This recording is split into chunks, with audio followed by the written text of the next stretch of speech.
So far, I've reviewed 5 budgeting apps on this channel, and tonight we're going for a 6th, Monarch Money. It's an app that came out last year, and it's got a 4.8 out of 5 stars on the App Store, so we're gonna give it a shot. Because I believe that budgeting is so important, it's one of the only ways for you to really understand where your money's going. And if out of all the budgeting apps that I review on this channel, you find one that works for you, then that's a win. So let's break down Monarch Money and how you would set up your first budget using it. Okay, so when you first sign in, it's gonna make you connect an account so that you can get started with your budget. You can put in your bank right here. All right, now it's gonna pull everything in and sync your bank account with your budget. All right, so the first item off of our get started list is adding an account, and we've got that done. The next item that it wants us to do is go to categories and customize the categories so that it fits the categories that we need for our own budget. So to start, this is what it's automatically going to give us for our income section, but you can always add or take away anything. We can say if we want to put in Etsy, if we have an Etsy shop,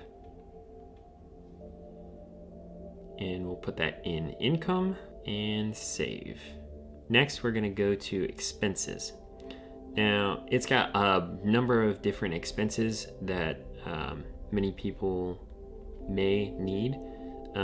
For something like us, we don't need our rent. This is, so we can always choose to disable that category. Also, we don't have any kids, so we're just going to hide all of those categories. Now, what I recommend doing for you is going through this entire expense category and looking at all these different expenses and then modifying it so that it works for what you generally have. So we don't have any public transportation. If you don't have any public transportation, you might want to take that out, but maybe you do. You want to make this as accurate as possible because Monarch is going to try to make your budget as automated as possible. It's going to actually take those expenses that you have coming into your bank and assign them to a category. So you want to make sure that you are only using categories that you have in real life. The last major category is transfers, and that basically allows you to accurately account for certain transactions. So in the case of using your checking account to pay off your credit card, if you have both of those linked up to your Monarch Money, then it'll almost look like a transfer from your checking account to your credit card to pay it off. So now that we have all the categories set up that we want, we're gonna go back and we're going to create a goal. What I really like about some budgeting apps is the proactive nature that they have about your personal finances. So in this case, Monarch is helping you create a goal and actually achieve it. So what this is showing is that you can actually use accounts that you have hooked up to this that are savings accounts, and you can assign those savings towards specific goals that you set up within Monarch Money. And then as you're putting money into those savings accounts, then it'll update in Monarch Money, and then you can take those available savings and actually add it to those goals that you created. So for this example, I chose one checking account that we might use for savings, such as maybe vacation. And it shows up here that we have $454 available in our savings. So we'll create a goal and we'll say upcoming trip. Where are we going? I gotta do a little bit of research. Okay, Chocolate Milk Museum is not a thing, so we'll put in Hershey, Pennsylvania for our trip. Now the cool thing is, if you put in a target amount of money, let's say $1,000, and you put in the month that you're actually planning on traveling there, let's say August, then it's gonna tell me exactly how much I need to save per month in order to accomplish that goal by August when we go on our trip. Let's create the goal. Now when I go back, I can see our Hershey, Pennsylvania goal, and I can hit contribute. And I can contribute our $142.86 in order to fulfill this month's savings. And I'll hit finish. Now it shows I have $311.49 left to save. And I can always create another goal, and maybe it's like an emergency fund or something like that, and I can contribute to that as well. Then, like I said, whenever you add money into that account for your savings, then it's gonna update in here and show that you have more available savings, and you can choose to contribute that to any of the goals that you set up. Now that we're done with our goals, we're going to go back, and before we create the plan, we're actually gonna go to transactions. Now, when you create a plan, that's basically your budget, and it automates as much as it possibly can. So it's going to almost create a budget based on the transactions that you generally have per month. So what I think is a good idea is first going into those transactions and making sure that each transaction that you have for the last 2 or 3 months is in the right category. So let's look at some of these recent transactions and if we need to modify anything. So with Meyer, that's a grocery store purchase, which is correct since it has an apple next to it. Little Caesars is restaurant. Amazon Prime is like subscription watching, so that's correct. Tim Hortons, Mellow Mushroom, those are both restaurants. Joann Fabrics, that's shopping. And if we go down a little bit further, if we look at this one specifically, King's Mills, that's actually a restaurant that we went to, and for some reason it's showing it as a transfer. So what I'm gonna do is go in here and change it to a restaurant. Okay, now we go back.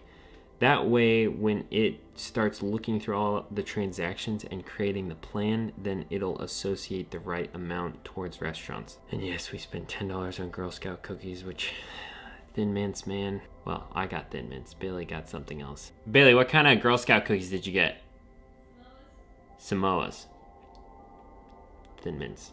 And again, what I encourage you to do is to go back in your transactions like maybe 2 or 3 months and make sure that each transaction is associated with the correct category, because then Monarch is going to have the most information possible when it actually creates your budget. Generally speaking, it's decently accurate at putting transactions into the right categories, so it shouldn't take you super long. Now we're gonna go back here and hit create a plan. So like it says here, if you create a plan, we'll create one for you based on your spending history, and then you can fully customize it from there. And here's the automatic budget, which clearly needs a little bit of help. So in our case, this is gonna be a little bit wonky because this isn't our primary checking account, so it doesn't actually have any of our direct deposit paychecks or anything in here. But what you're gonna see is a bunch of different categories in your budget that it sets up based on your historical spending. And then you can modify the budget based on what you think it actually is closer to. So in the case of gas, we actually spend a bit closer to $350, which is way too much. I can save that, and then it updates what I have left to budget. So right now it shows I have negative $3,213 left to budget. But if we go down a little bit further, it shows taxi and ride sharing at $120, which was just because of a rental car that we rented back in October. So that is unusual. I'm actually gonna budget $0 for that, which helps out our top number a little bit. Home improvement, this was for a shed that we bought back in July, which was a large expense, which is why it's showing so much. But we're gonna drop it back to maybe $50. Now we're already down to $21.53. And what I recommend you doing is going through each of these and looking at where the transactions happened throughout the different months. And then you can change up that category based on what you think it should actually be. And for this case, let's just pretend that our paycheck for the month is $25.43.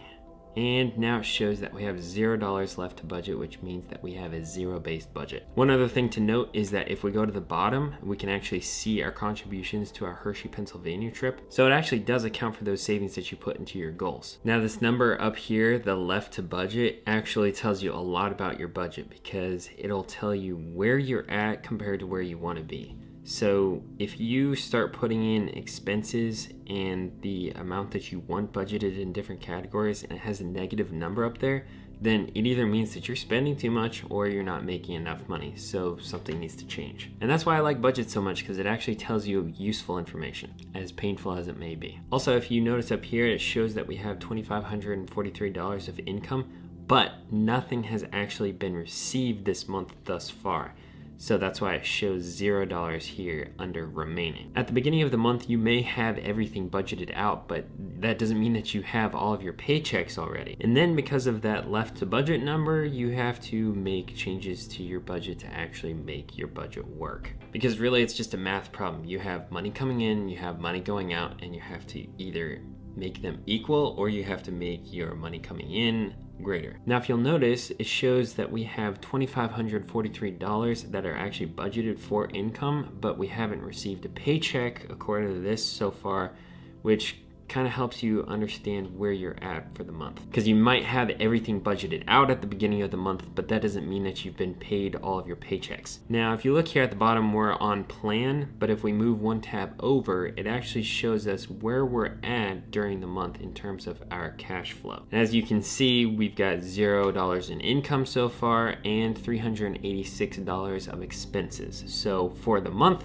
we're minus $386. One kind of cool thing is that you can change that to weekly or yearly and see where you're at for that period. Now let me tell you about some of the things that I really like about Monarch Money. But before we get to that, you know we gotta thank our sponsor, Maple Syrup. Listen, we're talking budgets today, which is often associated with saving, and the way we're saving is by tapping our own trees so that we can get our own maple syrup. So thank you to maple trees and Canadians. So believe it or not, what I would normally say about one of the cons for Monarch Money is that it costs something and there's no free version. And yeah, that is kind of a con. I don't like paying a monthly fee for something like that. But really quick, let me read for you what they say about charging for their service. It says, charging a subscription aligns our incentives with yours and enables us to exclusively focus on improving your financial life.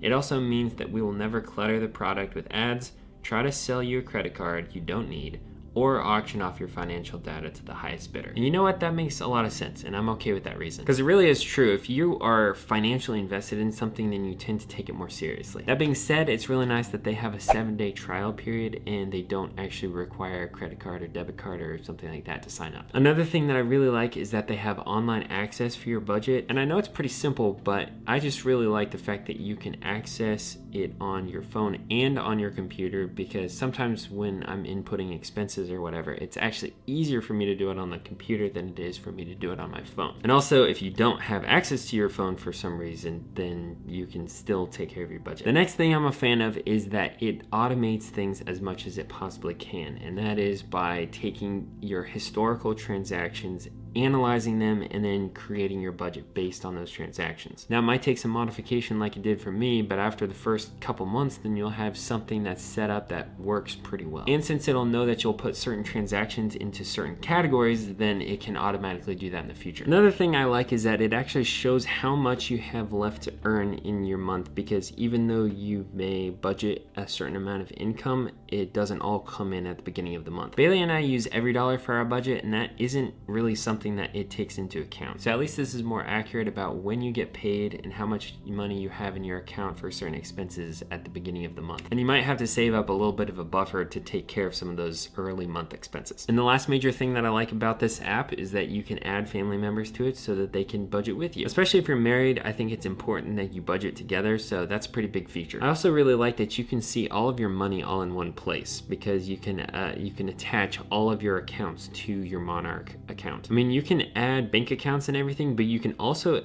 add investment accounts and like loan accounts and that kind of thing. One app where it's pretty all-inclusive is a big bonus, because a lot of people aren't nerds and they're not interested in having multiple apps that they're trying to track everything on. Now, in terms of the things that I don't like I said, they charge a monthly fee or a yearly fee in order to use Monarch, so that's a little bit of a bummer, but I understand why. So their monthly subscription cost is $9.99, and their annual subscription cost is $89.99, which apparently saves you 25%. The only other thing that I'm debatably not a fan of is the fact that it's gonna take you a hot minute to actually set up your first budget, because for one, you have to go in and set the categories that you want, and two, you have to make sure that the transactions are actually going into the right categories. And three, even though your plan is set up automatically, you're still gonna have to go in and modify it. The reason I said debatably not a fan is because it still makes it easier than a lot of other apps, because it automates a lot of it. And really, after you set up the first month, the second month is gonna be way easier, and the third month is gonna be even easier than that, because it's doing everything automatically. All you have to do is log in and check it